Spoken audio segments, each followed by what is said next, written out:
Good morning class. Today we are going to discuss about law of constant or definite proportion.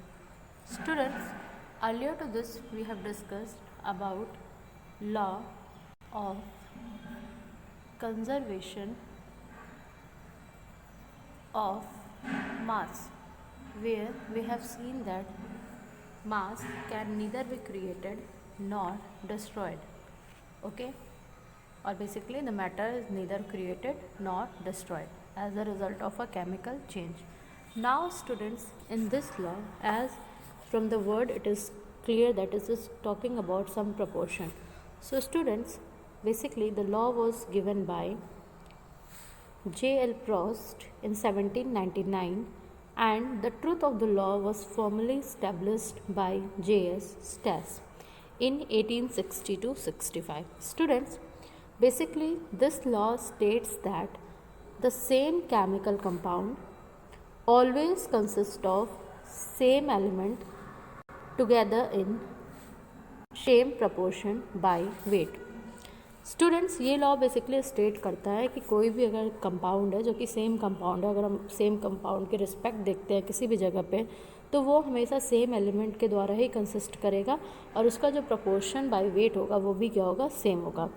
So students, clearly if atomic ratio of the element in a compound is fixed, अगर atomic ratio जो है किसी भी compound में, element में किसी भी compound का अगर फिक्स है, तो उसका जो प्रोपोर्शन बाय वेट होगा वो भी क्या होगा, फिक्स होगा.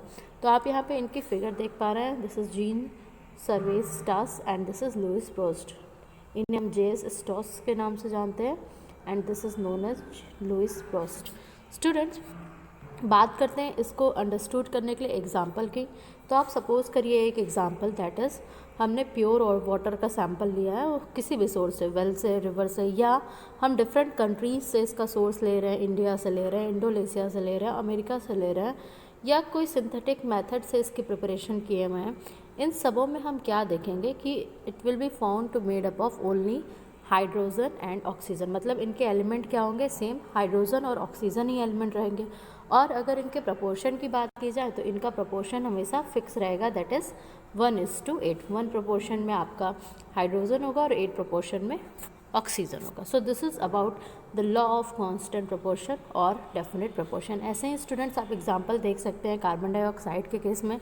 हम कहीं से भी कार्बन डाइऑक्साइड का सैंपल लें, किसी भी वे में इसको बनाएं, अगर हम कार्बन को बर्न करके कार्बन डाइऑक्साइड बनाएं या कैल्शियम कार्बोनेट को हीट कर दें, मतलब उसका थर्मल डिकम्पोजिशन करें तब कार्बन डाइऑक्साइड बनाएं, किसी भी वे से अगर कार्बन डाइऑक्साइड की प्रिपरेशन हो रही है, तो सारे जो सैंपल्स होंगे कार्बन डाइऑक्साइड के, जब उसकी हम एनालिसिस करेंगे तो पाया जाएगा कि इन सब में कार्बन और ऑक्सीजन ही कंबाइन हुआ है और इनकी रेशियो भी फिक्स रहेगी, दैट इज़ 12:32. ओके, आप इसको और सिंप्लीफाई कर सकते हैं. So this is about today's lecture. Thank you class.